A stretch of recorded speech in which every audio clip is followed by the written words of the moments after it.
Hi అందరికీ. తాటి గుజ్జుతో ఏ recipe చేసినా చాలా రుచిగా ఉంటుంది. నేను ఇక్కడ తాటి రొట్టె చేస్తున్నాను. తాటి పండును శుభ్రంగా కడిగి ఇలా పై పీచంతా తీసేసి ఈ తాటి పండులో గుజ్జు అంతా ఇలా తీసుకోవాలండి. ఈ గుజ్జు తీసుకుని పక్కన పెట్టుకుని బియ్యాన్ని కడిగి ఎండలో పోసి ఆ బియ్యాన్ని రవ్వగా మిక్సీ పట్టుకోవాలి. మెత్తగా కాకుండా రవ్వగా పడితేనే అటు టేస్ట్గా ఉంటుంది. దీనిలో కొంచెం యాలకుల పొడి, పచ్చి కొబ్బరి, కొంచెం సాల్ట్ కూడా వేసుకోండి.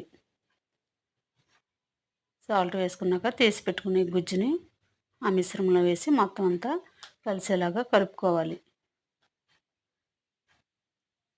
ఈ మిశ్రమాన్ని చక్కగా కలుపుకున్నాక కొంచెం బెల్లం కూడా వేసుకోండి. తీపికి సరిపడా బెల్లం వేసుకుని మొత్తం అంతా కలుపుకొని ఒక అరగంట సేపు పక్కన పెట్టేసుకోండి. అరగంట తర్వాత పిండి అంతా చక్కగా నాని ఉంటుంది. రవ్వ కాబట్టి కొంచెం నానుతుంది. అట్టు అనేది సాఫ్ట్గా వస్తుంది. ఇప్పుడు పెనం పెట్టుకుని ఆయిల్ ఎక్కువ పడుతుందండి. ఆయిల్ వేసుకుని